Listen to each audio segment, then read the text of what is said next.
Culture Center was a real home for many faculty on the campus. It's where you not only learned how to put the curriculum together, the syllabus development, to think about how you were going to teach complex materials that you may not have approached before, but the AC Center became a home. It was a warm, loving, giving, inspirational place that Choy and Ron created.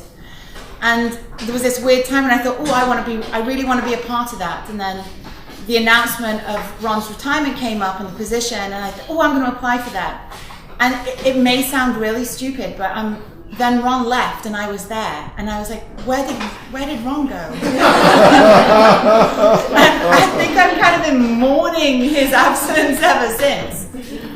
We're really fortunate that we bump into each other day in and day out. And I just also want to share a small story, which is that about 5 years ago, when there was a reimagining of the connections between race, genetics, and science, and it was very obvious to us on the campus in the social science and humanities, that the engineers and the more science-based students on the campus were coming into our disciplines and hearing one thing about the relationship of race to the concept, histories, and realities of genetics, and then there was a disconnect between some of their own subject areas. So we held a conversation, and it was packed. Do you remember, Troy? It was in the Maud Fife room, and it was a conversation between Troy, Karis Thompson, who some of you may know, and Jasper Ryan. And not to mention too many names, but it got to a point in the conversation where somebody turned to Troy and said, Troy, I don't get it. Race isn't rocket science. And Troy turns back to this person and goes, you're right, it's much more difficult than that. And it's been this encounter with Troy throughout my life on the campus, where if there's a place where race needs thinking about more heavily, more thoughtfully, more critically, and it's slightly outside where Troy's been, he gets into that place to make sure that the hard work is being done analytically. And I can't thank you for what you've done for all of us in the subject, so thank you.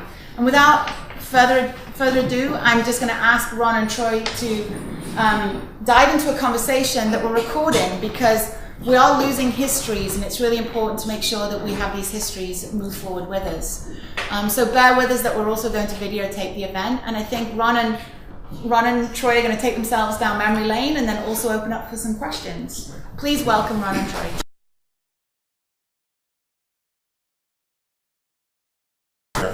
To characterize U.S. higher education before 1965 as apartheid. Sounds harsh, but 1965, 1.7% of all U.S. students in traditionally white colleges, 1.7% were African American. At Harvard, the figure was about 2.3, and in the 10 universities around the country, state universities, it was less than 2.3%. Over 95% of all African American students in this country were in traditionally black colleges until 1967. So let me tell you a little story about this, which I'll dot the I and cross the T about apartheid. It's a man named Charles Loram, and he was a South African-based intellectual who was interested in higher education last part of the 19th century.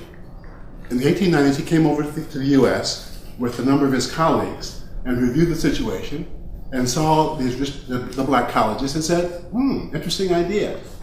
And it turns out that Loram and his group went back to South Africa and created a place called Fort Hare. Now, Fort Hare is the one place in South Africa where blacks could get a college education. It was inspired by the American South and traditional black colleges. So when I say apartheid, I'm not speaking metaphorically. The U.S. is actually a sort of a basis for the whole apartheid experience in South Africa with higher education. Okay, so that's the picture up in 1965.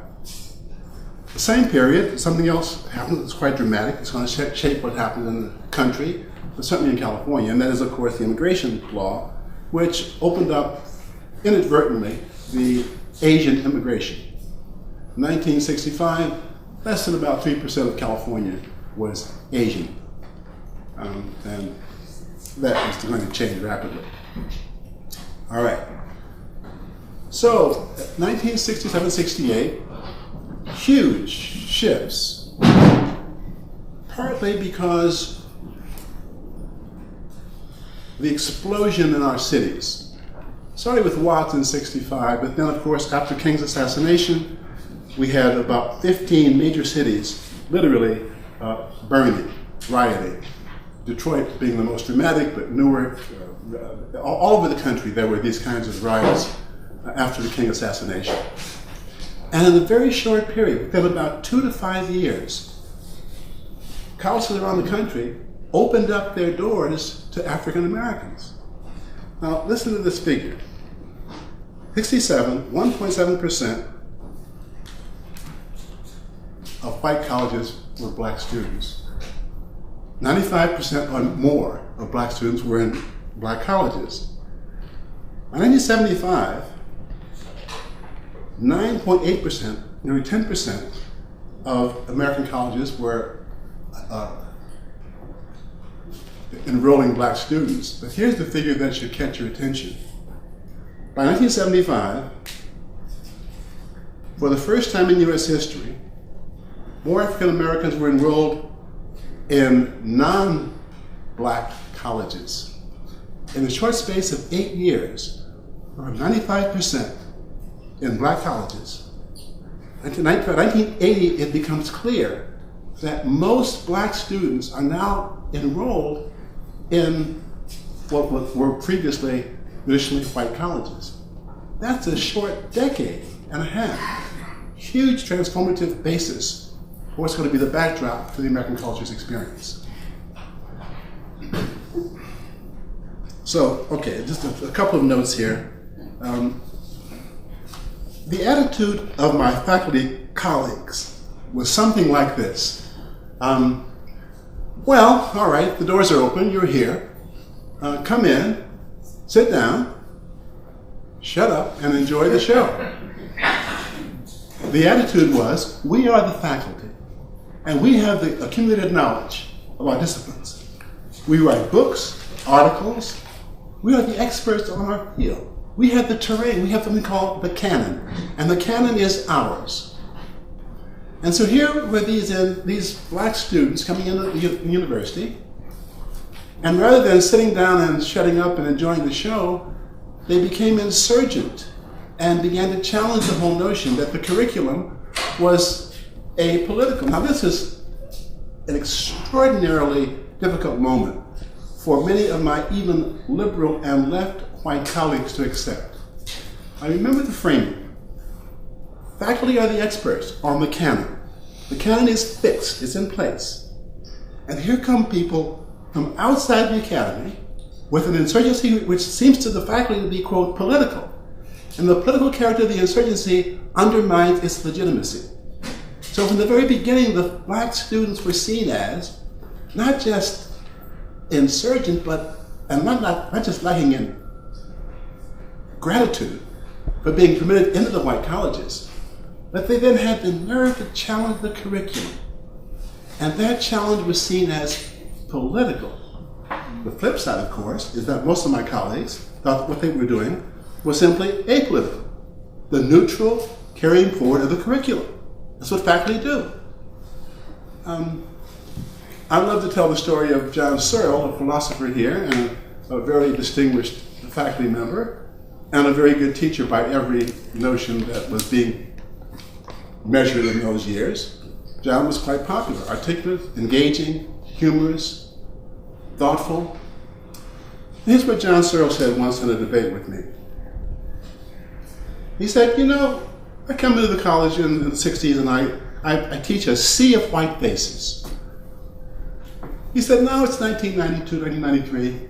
I see a sea of Asian faces, and I haven't changed a bit.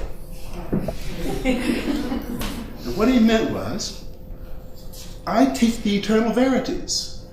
I teach philosophy. I teach truth, what's called the speech acts, whatever it's called. He teaches what he has been teaching for 35 years. Why should he change? The curriculum, the canon, the source of knowledge, and he's the expert, so why should he change? Okay. Ron and I are going to do this in sequence. I'm going to provide now this historical social context, and Ron's going to get to the organizational issues which are at the core of what actually was going to happen. Asian Americans are going to play an important role in all of this as well.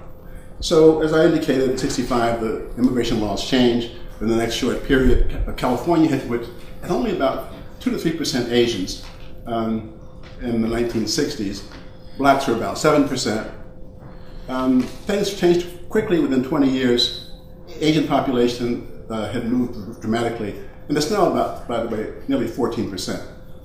Blacks are down to 5%. So just think of that in terms of the transformation of society in terms of ethnic makeup. And of course, it's the whole question of what happened with the Latino population.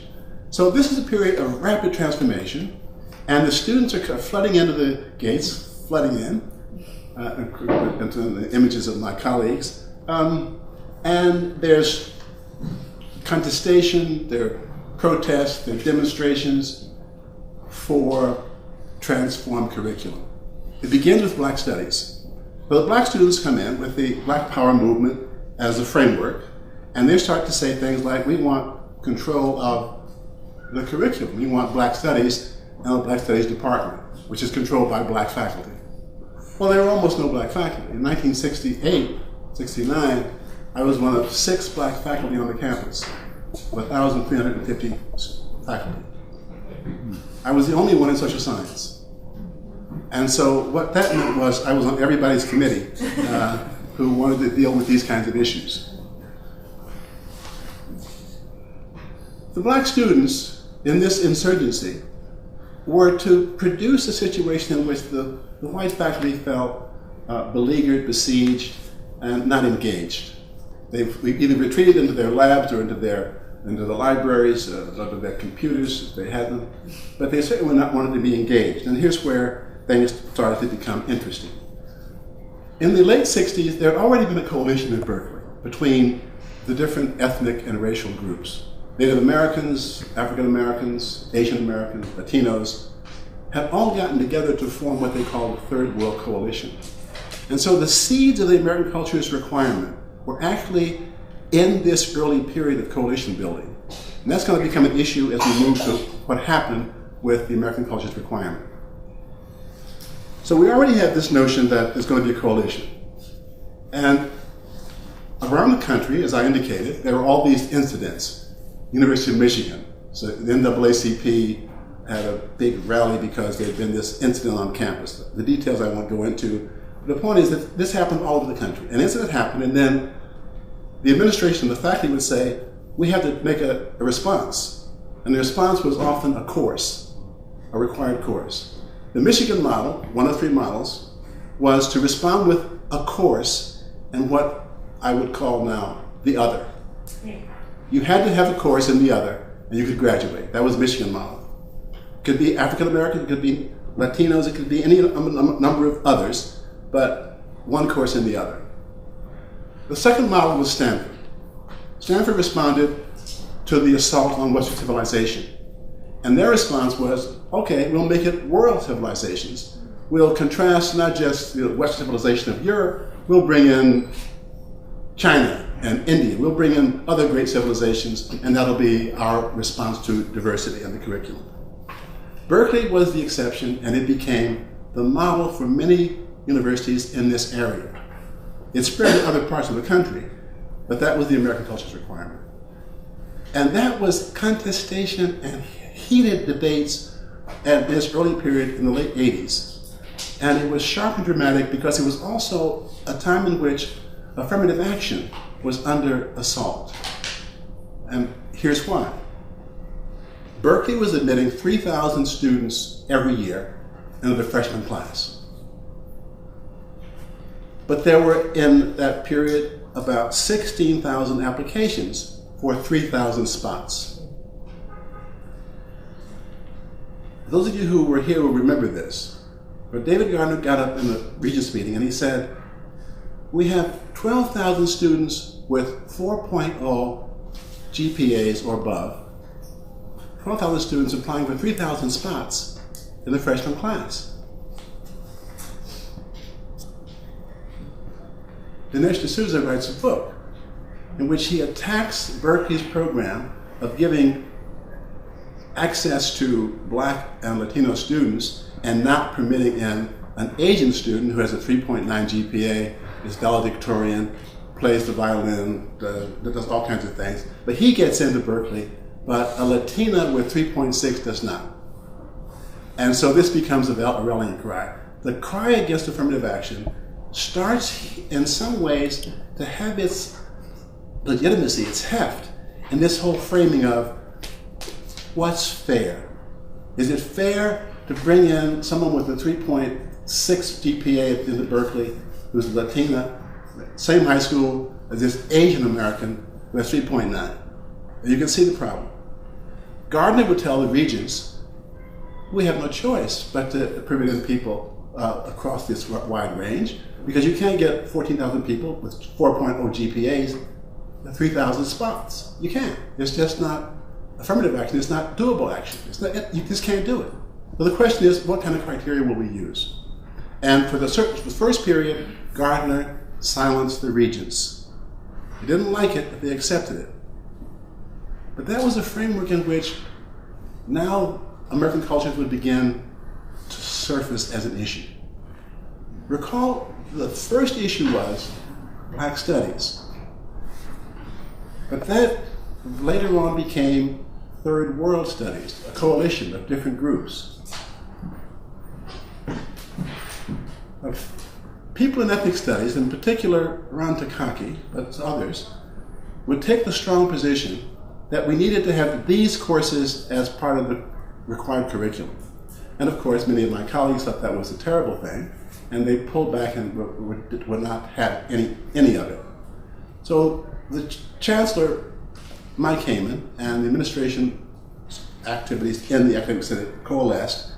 Let's have a commission, let's have a committee to deal with this question and come up with a solution. So the first request was ethnic studies would be a requirement. It was like Michigan and the other, a course in the other. But this commission, this coalition, this committee, esteemed scholars like Larry Levine in history and Lily Fillmore in linguistics, all of them themselves established scholars, would come into the committee meeting and they would argue for maybe something more textured, nuanced, comparative, something more that would be intellectually interesting than having a course in the other. And this won the day. The Senate committee came up with the American Cultures requirement as a kind of compromise, on the one hand against the faculty who wanted ethnic studies requirement, take a course in the other, or this other idea that there'd be this intellectually interesting challenge to provide a comparison between now 3 of the 5 groups, which could of course be the subject of later satire.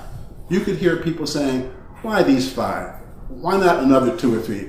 Why not bring in Arabs? And I mean, why? And so it was a kind of way to put it down, but actually the faculty committee had such intellectual heft, and they had grounds for making this argument, that the Senate actually wound up voting in a very hot vote, which I guess maybe Ron will remember the actual figures, but more like around like 220 to about 190.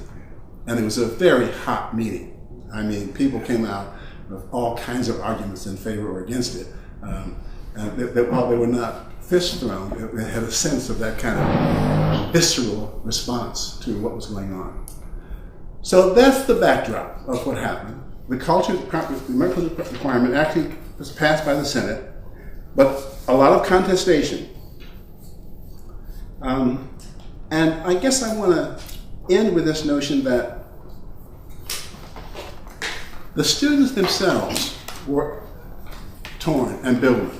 Most students on campus don't want a requirement. In general, you just won't want a requirement. But there were, of course, a number of students, Latino, Black, Asian American, and so on, who were so firmly committed to this that it became a problem in terms of just basic interaction. I'm going to turn it over to the organizational wing now. We can talk about what happened.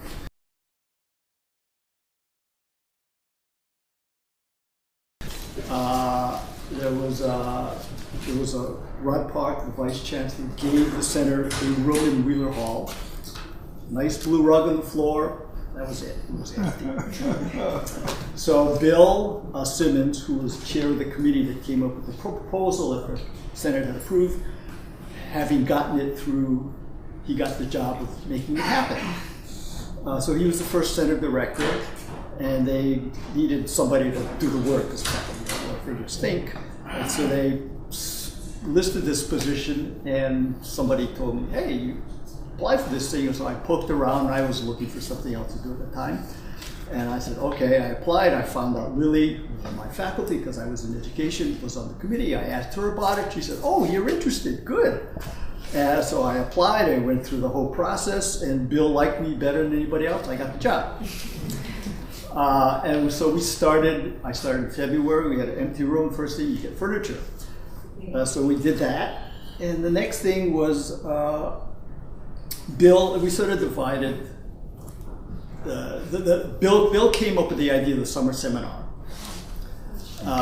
This was totally his idea. He had all kinds of reasons why this was going to work, and he was basically correct in that. The reasons he's postulated why this was going to work, in fact, was what happened.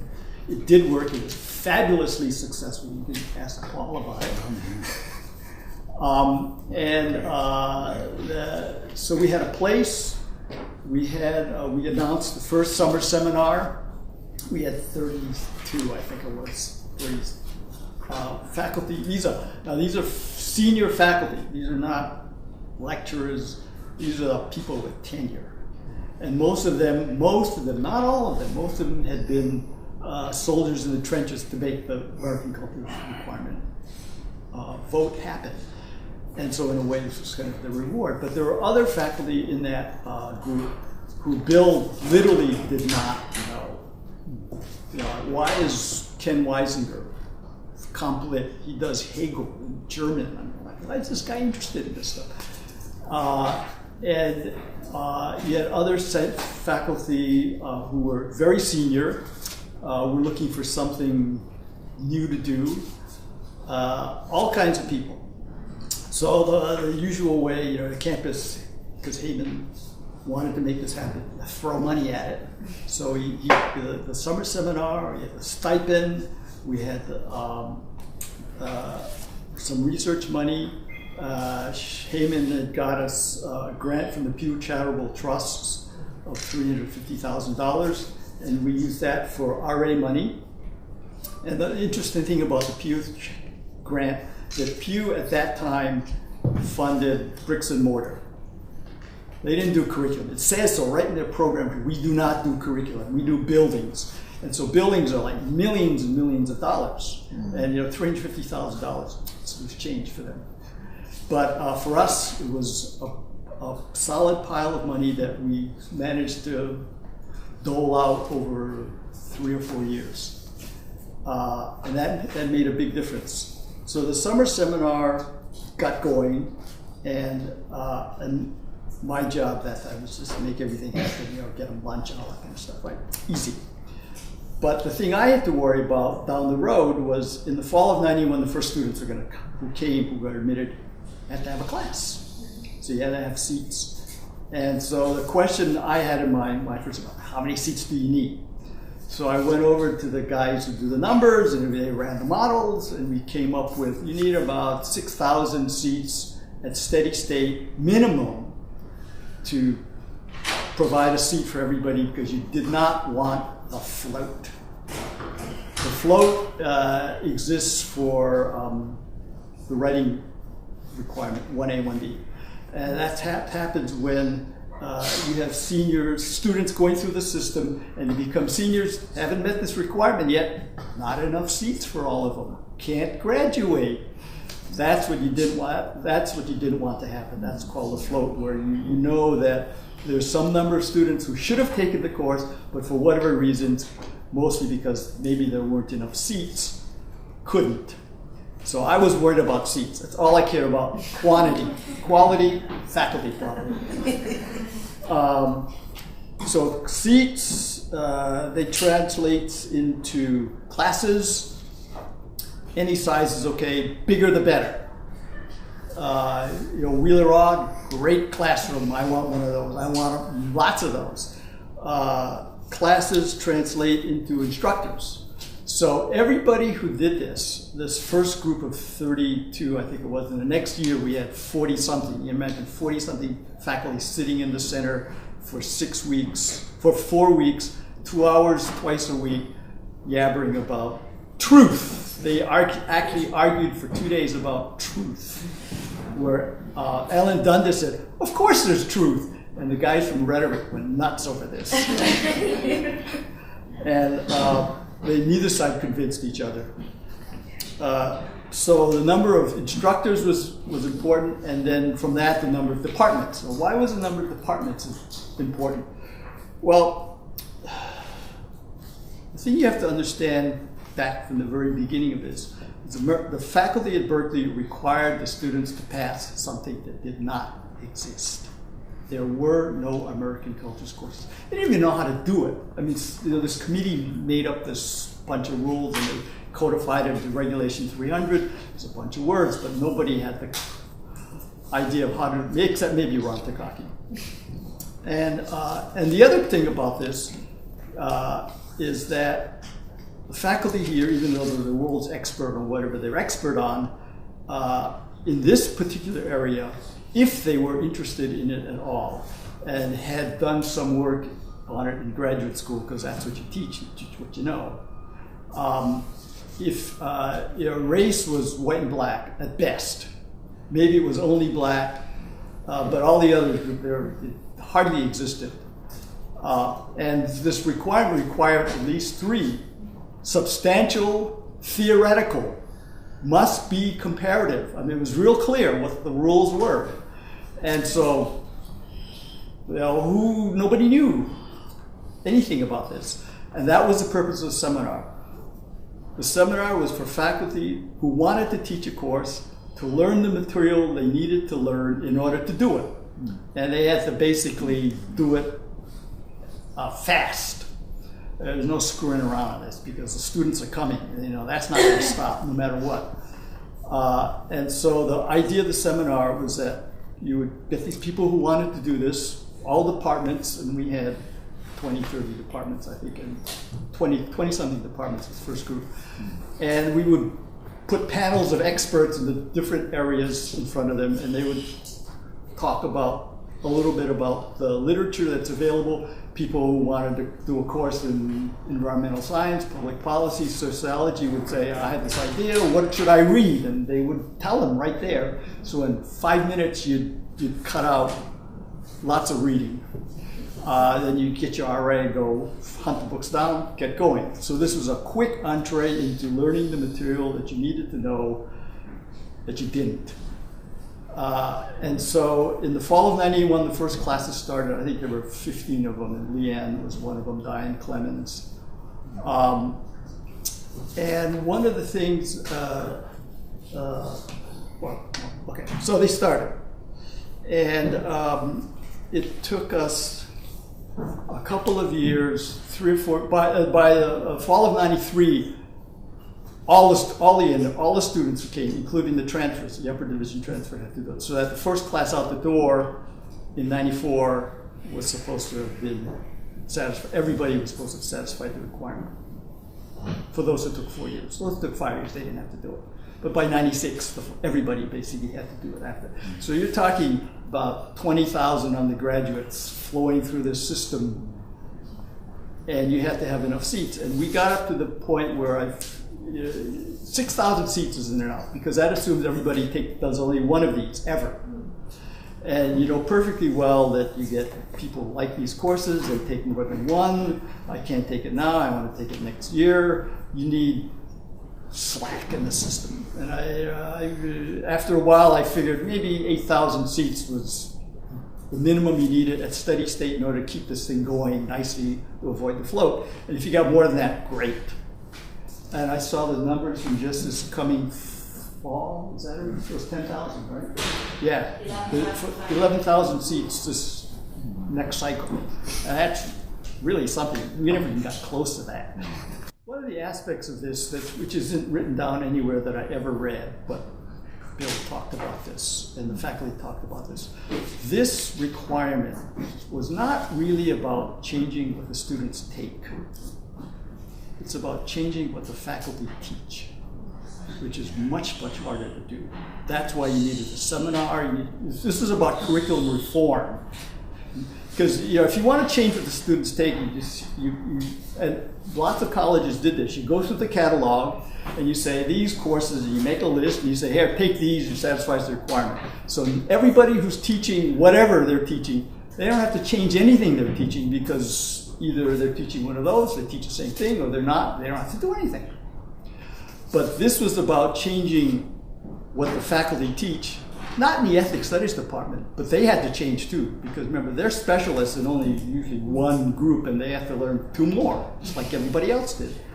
But this was changing what happens in poli-sci, rhetoric, English, history, sociology, all the so-called white studies departments. And I remember Clara Sue Kidwell at the very beginning saying something like, well, if we get the courses into the major, we've done it. You've changed the way American literature is taught in the English department at Berkeley, because these courses now become part of that requirement. And that was the goal, change the way American history was taught. I think the history department was the first one that actually did this, where they basically adopted the American culture's approach to incorporate that into as many of the American history courses as they could. But that was really what this was all about. It was changing what the faculty teach. And some wag once told me that Berkeley faculty, they do a little research, they talk to it about their students, that's what they teach. So that's why so it was always a mystery to me, because everybody who did this, and by the time I left, there are a couple hundred faculty, Senate faculty were involved in this program, which is 10% of the faculty at Berkeley and 30% of LNS probably. But why would they do this? Because they didn't get any extra money, except from us, and that was just a one-time thing. They had to do the research. They had to teach the same 4 courses, so they dropped something in order to teach this. So a lot of stuff disappeared forever. And I always wondered what it was that disappeared. I thought it would be really interesting to find out. And they had to write their articles or write their books and get their promotions and all that. And somehow enough of them thought this was worth their while to do, and it was going to get them, it was going to help their career. And Paul knows this. Faculty here don't do anything unless it helps their career. They don't have enough time. They got lots of ideas, lots of demands, and they're very picky about what they do. So this, somehow it happened. And that was, maybe the seminar was such a wonderful intellectual experience, everybody wanted to join this and be part of it. That helped, sure, but the seminar died after a while because the administration didn't want to throw any more money at it. And even now, there hasn't been, I've been gone 10 years. There hasn't been a seminar for 15 years. And Victoria, I don't know what she's doing, she's whipping people, but it's working. She's still able to recruit faculty into the program. We had our eye on poli-sci, genetics, business school, engineering. She's been able to get those in eventually. So clearly, because remember, everybody who does this is a volunteer. This is another thing. When the Senate required the students to pass this course, they did not require any department or anybody to provide the course. So this is all, I characterize as all, my job is to push on strings. That's how stuff happens around here, push on strings. And again, it all kind of, so some departments said, we want to do the course because it fits with what we want to do, fits in our intellectual framework. Other departments said, we want the FTE, like linguistics. I mean, this, they have this 55A, 155 AC. And it fits in nothing. It's a service course, period. But it's a lot of bodies. And linguistics has typically small classes. They have few students. And here Leanne and Robin come in, 150 a shot. 200, whoa, this is good for budget. This is money. That's what it's about. So departments do this for all kinds of reasons because individual faculty want it. Enough of the faculty in the department want it, they can change how the department sees the world. If not, you get one person. Paul was one person for a long time. And it's, so that's how this whole stuff, it's sort of, in a way, it was kind of magic that it happened. Sure, I was there making everything happen, helping people along, but you couldn't make anybody do anything here. But it all happens, and it's still happening, and I'm amazed. Bill said, if we could make this thing last 10 years, great. I mean, because this is not a department, it's got no funding, it's got no faculty, it's got no chairman, it's got nothing. But somehow it has life, which is great. Thank you. I want to just emphasize one aspect of what Ron characterized so accurately, and that is faculty expertise is often down a single corridor. So what was happening, let's say, in the Department of History, you'd be a historian and your expertise was on France or the French Revolution. If you were in English, you have a particular interest in Chaucer. That would be your expertise. And so you get your career based upon going deeply into particular arenas of inquiry and becoming the expert on that. So here was this counter movement of some great moment, which said, we're going to ask faculty to teach comparatively across 3 different arenas.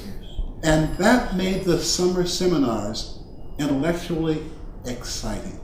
Yes. Let me just tell you as a faculty member how many of my colleagues would say that in all of their years at Berkeley, they had never had a conversation about the intellectual content of the curriculum with their fellow faculty members. Why?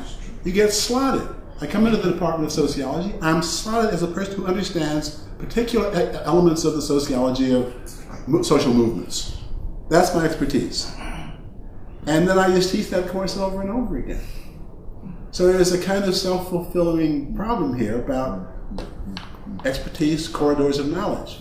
So what Ron is describing of this summer seminar is extremely important for understanding why so many faculty were engaged, enriched, actually intellectually interested. Some of the people said things like, I've been on campus for 30 years, and all I talk about with my colleagues is a promotion case or a file of a graduate student. We don't talk about the curriculum. That's presumed to be fixed. That's the canon. Remember I said the canon. Well, the faculty believes, and up until even now they still believe, that they own the canon, and any challenge to the canon is political. So that was the thing that was happening, and it was, again, an insurgency. So what we should do now is just open this up for questions and responses and reminiscences and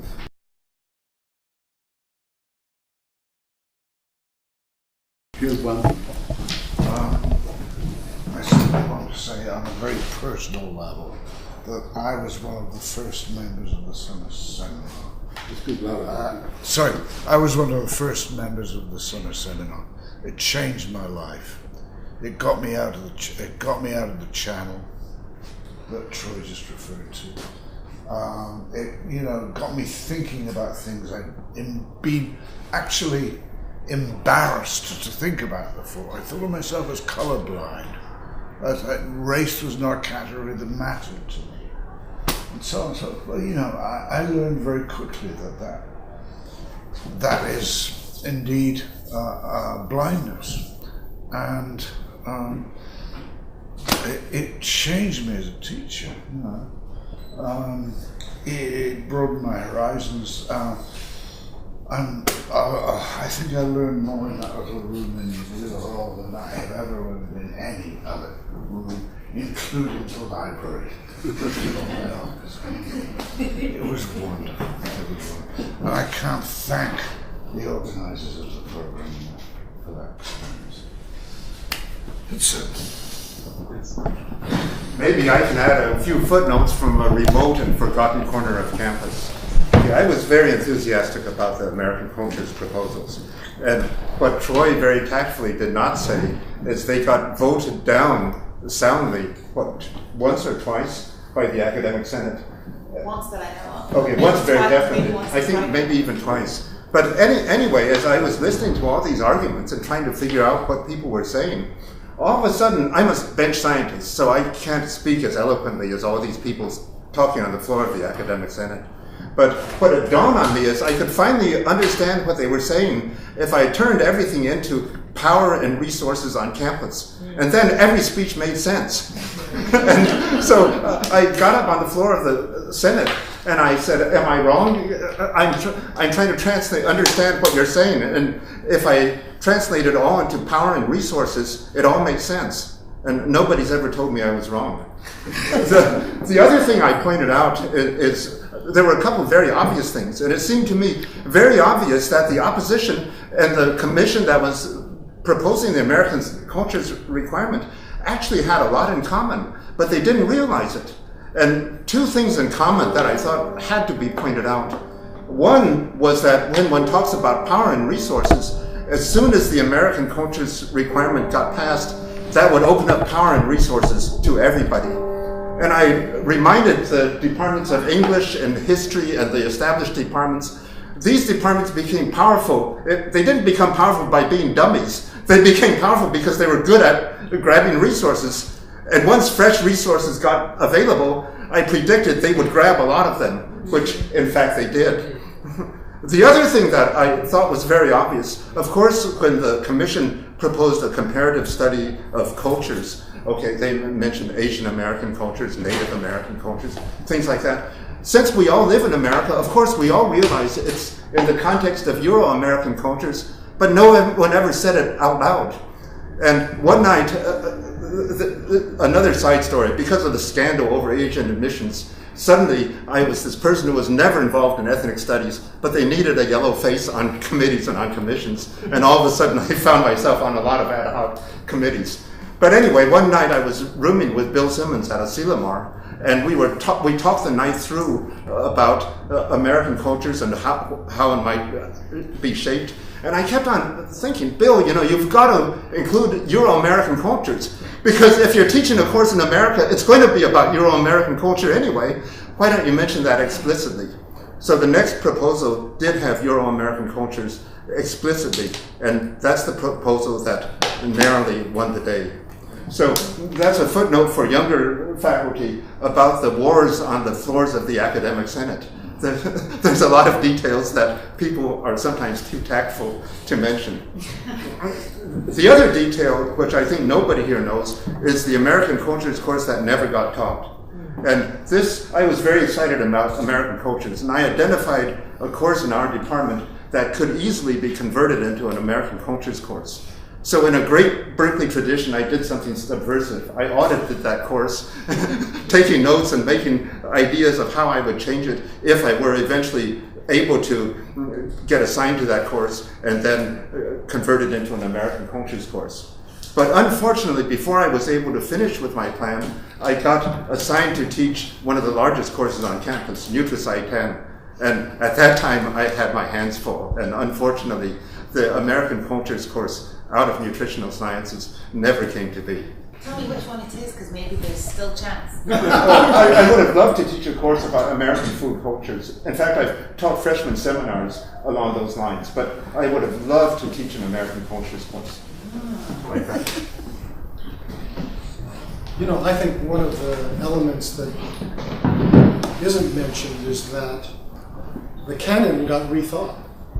That people who began teaching these classes took what had been previously taught in a certain way and began seeing that you could teach it in a much more open and interesting and complex way.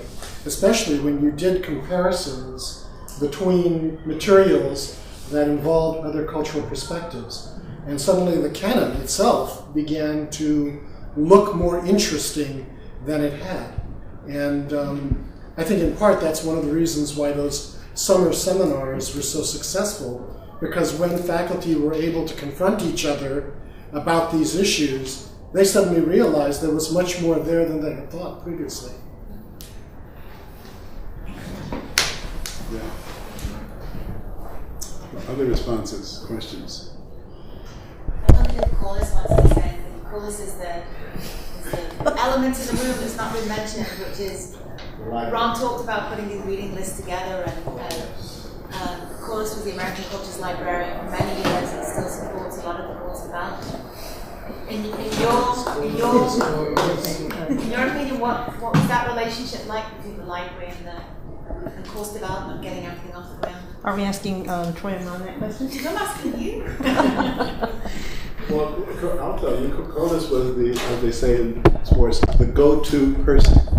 Because you would have a problem in your own field tracing down particular comparisons. So you'd have to go to the library expert. And that was Corliss and then later Margaret. But you could just, the accounts of people coming to you would be just interesting. The kinds of phone calls, emails, letters, which came your way from faculty who didn't have a clue about some areas of inquiry that now I had to teach. Well, as you know, it's a new thing for Berkeley faculty to feel like there's something they don't know and that they need to learn very, very quickly. So a certain amount of tact was required and creativity because, maybe the material's out there and maybe it's not. But some of the most interesting work I've ever done was for faculty looking for things that sometimes it was out there and sometimes we didn't know if it was out there or not. And I might add that this is a shock to everybody, but this is some of this is pre-internet or at least pre-web. And so finding things was even more of a challenge then. But it was very exciting and very interdisciplinary. It was the absolute definition of interdisciplinary. Not only did people talk across disciplines, but your research definitely had to be in fields that you never thought you would ever get involved in. Let me give an example of the kind of thing which would come up for certain kinds of courses. Someone proposed a course on Native Americans, and it had to go through the committee. Native Americans in comparison with, let's say, African Americans and, let's say, Irish. Okay. And this person actually proposed a course in which the material on Native Americans was from the point of view, almost always, of anthropologists who had done research on Native Americans. So then the committee said, well, no, that's part of the issue here. We want the voice of those in the experience. We want oral histories from Native Americans as part of the curricular innovation, not just what anthropologists from Yale and Harvard writing in the 1930s said about the Kwakiutl Indians. We want to know what the Kwakiutl Indians said about the Kwakiutl Indians. So that was an issue.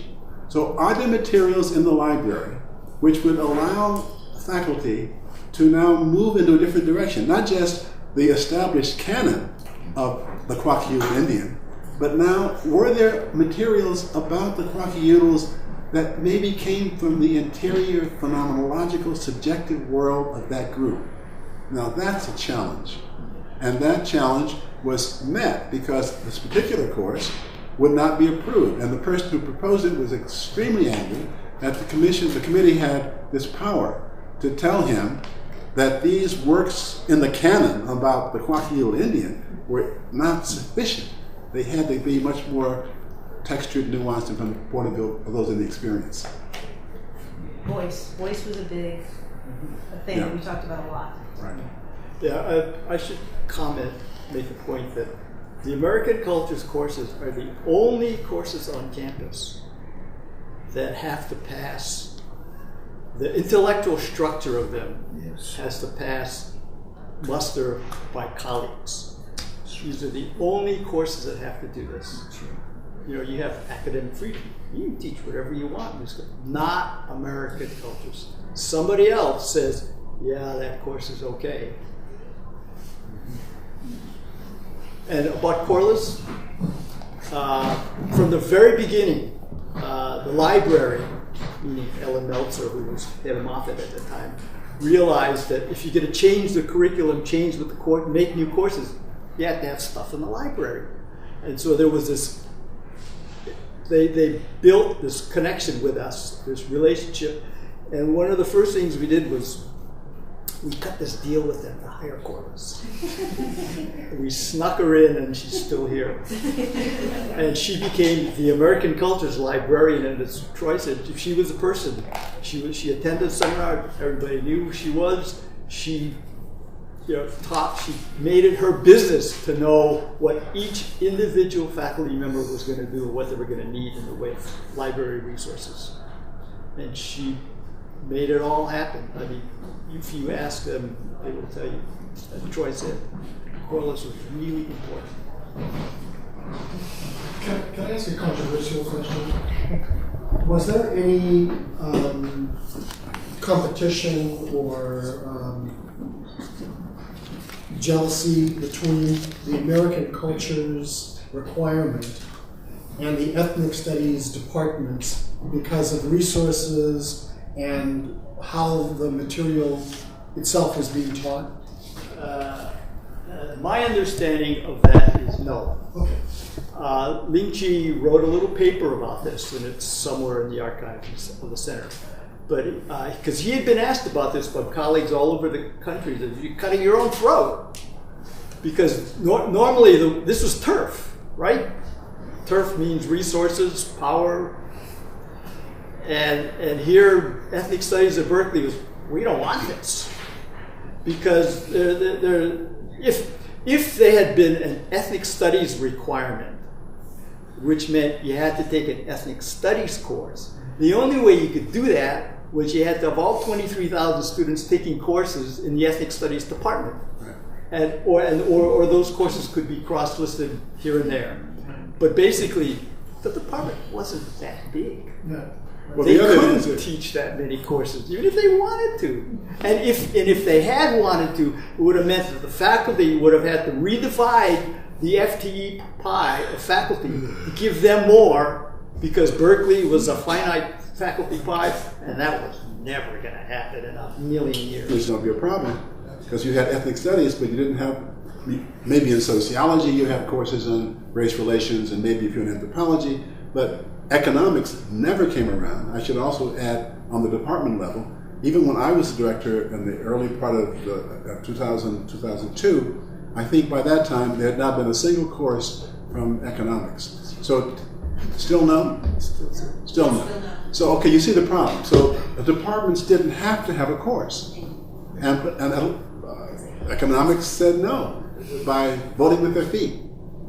So, the problem, to answer your question, was that as people in ethnic studies began to understand this, they retreated from the original framing, which was, we already know a lot about European culture, European Americans. So the anger was, why bring in European Americans into the pot of 3 out of 5? Right. That's just, we already know that, so we want to have ethnic studies. And what I thought the genius of the committee's outcome was to reframe the whole issue as an intellectual problem. So it wasn't just bringing in more Chaucer and more, French Revolution. It was to try to frame French Revolution in terms of maybe the Iranian Revolution, talking about the Mexican Revolution now, and comparative. That's a different intellectual enterprise, and it changed the whole framing and the engagement of faculty.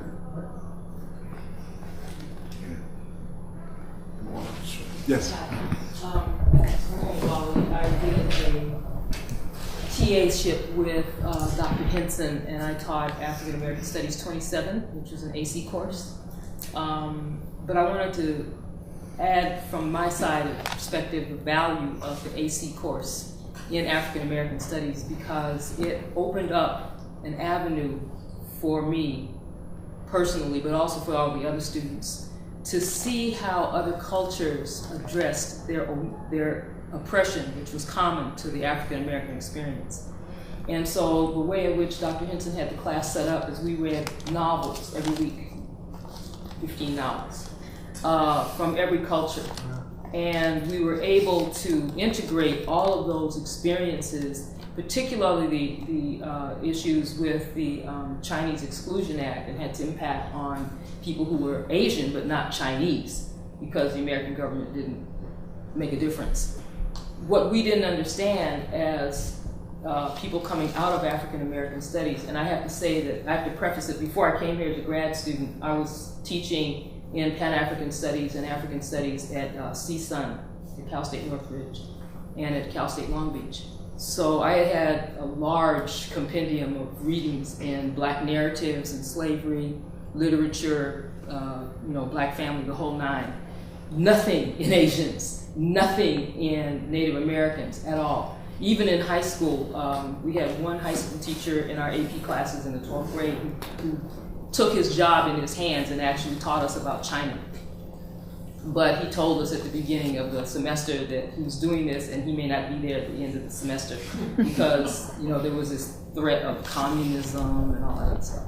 So we didn't have Native American history in high school or college or anything. We just had whatever they offered, and you went and got whatever you could get as you were able to get it. When I came here and had that opportunity to TA for Dr. Henson, that was an eye-opening experience for me. I had no idea what the Filipinos went through. I had no idea in Scott Momaday's works about South Dakota and that whole Fort Presidential rock, sits there insulting people. It's amazing how. And the students' papers were even more enriching because they came in with zero background and just exploded exponentially. I mean, their minds just went everywhere. So I was a TA, and then there was another young lady who was a reader, who was also a grad student in Berkeley. And between her edits, what we read is in section and so forth, the experience was even more profound for us, having gone through all of those requirements, undergrads and upper division, and being in grad school, than it was for the students who were actually freshmen and sophomores taking the AC class. So I wanted to add that.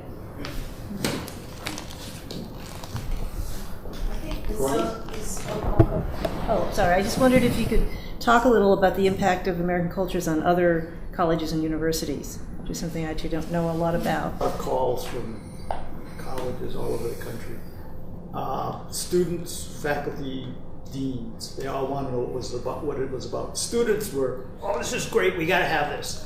And the faculty said, oh yeah, okay, I see what's going on. And the deans, as soon as I started talking about this, they weren't interested. Money, this takes money. They didn't have money. The campus threw more than a couple $1 million at this thing for the first few years of campus money. This is not soft money, this is hard money. This sort of thing does not self-implement. You need to push hard on it. So there were a couple of other schools, Oregon State, I think it was Oregon State, that adopted a requirement that was sort of structured on hours, but it wasn't quite, it wasn't race and ethnicity, race and culture only. It had other things, but the idea of the groups and the comparative theory, all that all was all the same. They copied us. I know that there were graduate students who were, especially in comp lit, who taught courses, went on to jobs in other places, and they took it with them. I think that's the actual impact. Although in that early period, the summer seminars often attracted regional scholars. So people from around the Bay Area, whether it was maybe someone from Mills College or from Davis, that would come into the seminars, you recall that. And so I think Ron is correct. We never saw an institution, a whole university or college, adopt the requirement. But we saw over a period of a decade a lot of scholars who were influenced by it and who would take it back to their campuses because they were actually using American culture's curriculum. When I was the director for couple of years, we actually put up a website in order to facilitate this so that other campuses could retrieve American Culture's courses and use them as models.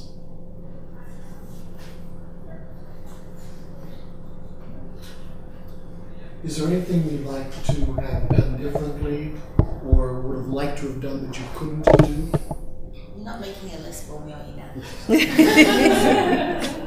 You've already got 11,000 seconds. Well, I think it would have been nice that everybody would have wanted it for the summer seminar to continue, but it was funding, bad times, and that. But in a way, it's good because Victoria's come up with all kinds of other innovative ways to keep the momentum of course development going and recruiting new faculty into the program because it's intellectually interesting. And that was, the summer seminar did that. I mean, everybody, when this first thing started, for several years after that, whenever somebody came up with the idea, let's have a seminar and get faculty to, they said, copy what American Cultures did. That works. Yeah, I have a complicated answer to that question because there was always resistance on the faculty to American Cultures. And that resistance saw its reframing in the administration when some faculty who became administrators turned attention to American Cultures. So you had a situation here in which a number of faculty who were always hostile to American Cultures became senior administrators, and they began to starve the American Culture Center for their own framing of the problem of why this should not ever have been a requirement. And I saw that up close. One really has to congratulate posthumously Mike Heyman, because he was the architect. He was the one who put the money in. He was the one who put resources, and had he not been in that role, this would not have unfolded in this way. So my view is that you need institutional leadership at the top with resources and a commitment to change. Otherwise, this kind of thing just won't happen. So it's not so much what we could have done differently, but the institution could have institutionalized the summer seminars. This campus is rich. I mean, they cry broke all the time. But if you have the resources at the level of this university, there's always a pocket of money over in the corner. And when you learn that in administration, there's always a pocket of money. And if there's a commitment for this kind of thing, as Ron said, $350,000? What, in a budget of several $100 million? That's chump change. Yeah, that's chump change. So it's a matter of commitment. It's a matter of where the resources go. So you have someone who comes in from chemistry or who wants a lab. Oh, here's $3-4 million. You want a Nobel Prize winner? You ask them, oh, what do you want? Here's another $2 or $3 million to do this kind of research in the lab. So these kinds of things happen all the time. But $250,000 for a center that's at the core of curricular innovation and transformation, that's too much money? That's an institutional decision. And it's about people who are in positions of power and their determination to either make this happen or let it slide away. Do you think that the current chancellor is someone that you guys can advocate with? To be determined. I think one can always answer the question only in retrospect. Promises are promises, but promissory notes are hard when it comes to resources. There are so many competing voices on this campus for resources. And unless this one has a loud clang, it's not going to happen. Yeah, I always saw this as the aspect of this institutional commitment. Besides the money, which I cared about because I was the money guy, there was organizational placement. Initially, we were part of the Chancellor's office. Right. The Chancellor's office was right across from my office. I could look into his office. That's how close we were. We reported to Rod Park, and he reported to he reported to Heyman. When Tien became Chancellor, American Cultures was important. Every year in his report, American Cultures was right there. It got featured, it got mentioned, and we were still part of the Chancellor's office. He goes, we get kicked out. and never get back in. That's how Berkeley works. So yes.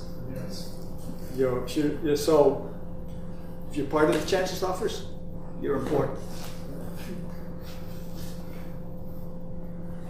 Yes. I was wondering, when did American culture start having a relationship with community colleges? Okay. After we did the summer seminar for a couple of years, we realized, Bill was actually the one who had this idea. We had to have courses in the community colleges because we have these transfer students, I don't know, like 4,000 or something every year. And if we can knock them off before they get here, it's 4,000 seats we don't have to provide. That was the original idea. So he said, let's offer this a summer seminar type experience to faculty from community colleges who want to do American cultures courses so that they can get them approved by the faculty here and blah, blah, blah, blah, blah, right? Sounded great. So we started this. And great response, didn't cost, but $10,000. This thing was a deal. We're the only unit on campus that even acknowledges that community college faculty exist or have a brain in their head, right? And they loved it. It was great.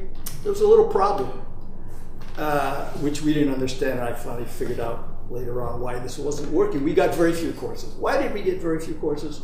Because the job of the community colleges and the relationship with the four-year institutions is articulation of courses. And so the way that works is you got to teach Sociology 3 a certain kind of a way in order for transfer, not to Berkeley only, but to everywhere in the state. Any university, public university.